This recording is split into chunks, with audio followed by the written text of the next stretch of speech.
दोस्तों, chicken pox एक viral बीमारी है और ये बैरिसेला जोस्टर नामक वायरस के द्वारा फैलती है, जिसको सामान्य भाषा में चेचक भी कहते हैं और ग्रामीण क्षेत्रों में इसको छोटी माता या बड़ी माता के नाम से भी जाना जाता है।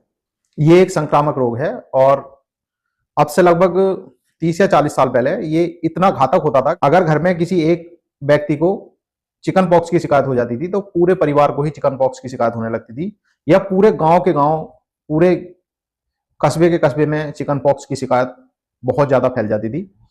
और जब से वैक्सीनेशन का सिस्टम शुरू हुआ है, यानी कि चिकन पॉक्स का जो वैक्सीन लगाई जाती है, तो उसके कारण इस बीमारी में कमी आई है और अब इसकी जो तीव्रता थी बढ़ने की वो कम हो गई है।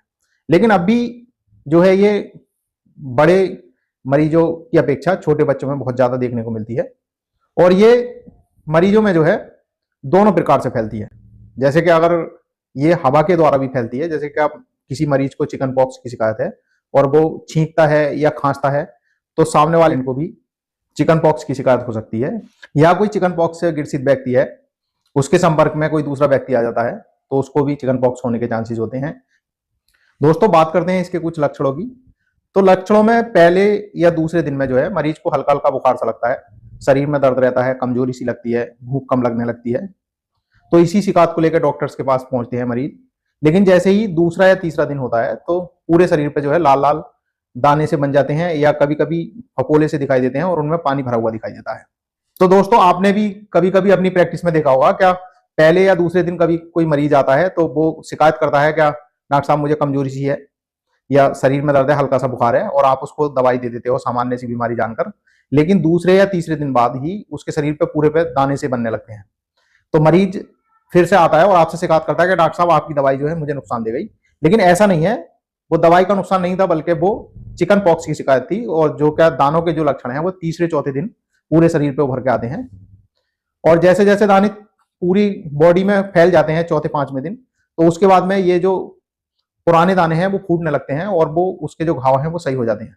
और इसी प्रकार से ये प्रक्रिया जो है पहले दिन से लेकर दाने निकलने की जो प्रक्रिया है वो तीसरे चौथे दिन शुरू होती है और ये प्रक्रिया लगभग 10वें और 12वें दिन तक भी दिखाई दे सकती है दाने निकलने की। और 14 दिन तक आते आते सभी दाने जो है फूटकर समाप्त हो जाते हैं। यानी कि जो मरीज का इन्फेक्टिव पीरियड है वो दाने निकलने से 2 दिन पहले से लेकर और 14वें दिन तक दिखाई देता है। कभी कभी बच्चों में जो है बहुत ज्यादा घातक स्थिति भी देखी जाती है इस बीमारी को लेकर, यानी कि बच्चों को सांस लेने में दिक्कत होने लगती है, बच्चों को नमूनिया की शिकायत हो जाती है। सामान्यतः मरीज को कभी कभी दानों के साथ में गले में खरांसी सी लगती है या गले में दर्द रहने लगता है। लेकिन जैसे ही घातक स्थिति शुरू होती है तो उसकी आंखों में इन्फेक्शन सा होने लगता है और मरीज को सांस लेने में दिक्कत होती है और बुखार जो है 102 104 से भी कभी कभी अधिक हो जाता है। बच्चा बेहोशी सी पकड़ने लगता है, बच्चा खाना पीना छोड़ देता है और कभी कभी जो है स्थिति इतनी बिगड़ती है कि बच्चे को हॉस्पिटलाइज तक करना पड़ता है। पूरे शरीर में दाने से भर जाते हैं बच्चे को और बच्चे को सेकेंडरी इन्फेक्शन शुरू हो जाता है, यानी कि दानों में जो है पस्सा बनने लगता है। तो अगर इस तरह की कोई भी स्थिति आपको या आपके परिवार में किसी को भी दिखाई देती है तो तुरंत ही मरीज को हॉस्पिटल दिखाने की कोशिश करें। और जैसे ही आप अगर हॉस्पिटल जाते हैं या चिकन पॉक्स से रिलेटेड कोई भी समस्या है तो आप अपने करीबी डॉक्टर्स को भी दिखा सकते हैं। अगर आप जब डॉक्टर्स के पास जाते हैं तो इसके लिए कुछ जांचें डॉक्टर्स रिकमेंडेड करता है, जैसे कि सीबीसी कंप्लीट ब्लड काउंट या पीसीआर एक टेस्ट होता है जिसके द्वारा जो है चिकन पॉक्स का पता चल जाता है। या इसके साथ साथ में कभी कभी बैरिसेला जोस्टर वायरस के लिए आईजीजी या आईजीएम का टेस्ट कराते हैं और जिससे ये कंफर्म हो जाता है कि पेशेंट को चिकन पॉक्स की शिकायत है। दोस्तों, ध्यान रहे, अगर इन जांचों के साथ साथ में भी अगर मरीज को शरीर पर फपोले से पड़ गए हैं या जो घाव है उसमें पपड़ी सी जमनी शुरू हो गई है या मरीज लगातार उल्टी सी करता है तो उसको तुरंत ही हॉस्पिटल में भर्ती करा दें। दोस्तों, आइए बात करते हैं कुछ एलोपैथिक ट्रीटमेंट्स के बारे में जिसके द्वारा जो है चिकन पॉक्स का इलाज किया जा सकता है। आप यदि किसी भी डॉक्टर्स के पास जाते हैं और अगर आपको चिकन पॉक्स की शिकायत है तो डॉक्टर्स आपको सबसे पहले एंटीवायरल दवाई यानी कि एसिक्लोविर चलाते हैं और इसकी डोज जो है लगभग दिन में 4 से 5 बार देनी होती है। ये बुखार कम करने के लिए पैरासीटामोल बहुत अच्छा ऑप्शन होता है और इसके साथ साथ में अगर दानों में बहुत ज्यादा खुजली है या बहुत ज्यादा शरीर में जलन सी दिखाई देती है तो बड़े लोगों में हम लीवोसिट्राजिन की टैबलेट चला सकते हैं रात को सोते समय, या बच्चों में जो है क्लोरोफेनिरामिन मैलेट बहुत ज़्यादा उपयोगी होता है खुजली कम करने के लिए। साथ ही साथ एसिक्लोविर की टैबलेट जो है आपको 800 mg या 400 mg मार्केट में मिल जाएगी, और ये जो है बच्चों के लिए सिरप फॉर्म में भी उपलब्ध होती है। तो डॉक्टर्स उस बच्चे को वजन के हिसाब से एसिक्लोविर का सिरप भी दे सकते हैं। अगर शरीर पर दाने बहुत ज्यादा हैं या बहुत ज्यादा शरीर पर फफोले पड़ गए हैं और बहुत ज्यादा शरीर में बेचैनी सी होती है या खुजली का मन करता है, तो लैक्टोकैलामाइन लोशन आता है, उसको पूरे शरीर पर या दानों पर लगा दें, तो जिससे शरीर में ठंडक सी पड़ती है और दाने भी ठीक होने में फायदा मिलता है। और इसको हम दिन में लगभग 2 या 3 बार भी लगा सकते हैं। अगर कॉम्प्लिकेशन बहुत ज्यादा है और मरीज को सेकेंडरी इन्फेक्शन हुआ है, तो सेकेंडरी इन्फेक्शन रोकने के लिए हम मरीज को एंटीबायोटिक्स का यूज भी करा सकते हैं। और यदि मरीज को बुखार बहुत तेज है तो हम उसको आईवी फ्लूइड भी दे सकते हैं, और या अगर बहुत ज्यादा स्थिति खराब है तो उसको हॉस्पिटलाइज करना बहुत जरूरी होता है। दोस्तों, चिकन पॉक्स के बचाव के लिए बैरिसेला जोस्टर वैक्सीन का टीका लगाना बहुत जरूरी होता है, और ये बच्चों में जो है 12वें महीने से लेकर 15वें महीने तक टीका लगाया जाता है। इसके साथ साथ बाद में 4थे साल से लेकर 6ठे साल में भी बच्चों को टीका लगाया जाता है।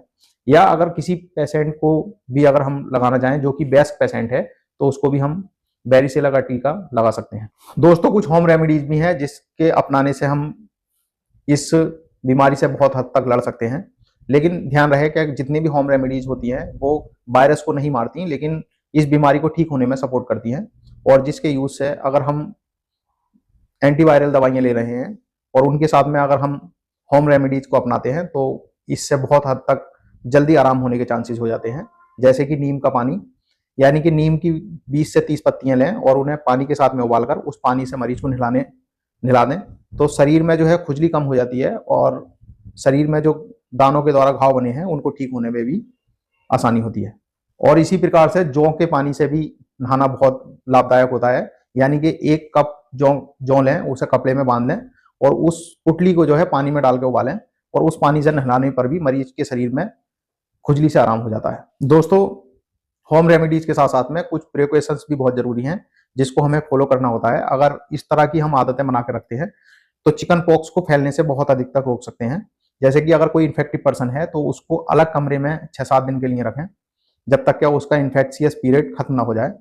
इसके साथ साथ उसकी साफ सफाई का बहुत ध्यान रखें। उसके तौलिया, कपड़े या बिस्तर बिल्कुल अलग कर दें और रोजाना उसको कपड़े चेंज कराएं, रोजाना उसकी तौलिया चेंज कराएं और उसके बिस्तर को भी रोजाना चेंज कराएं।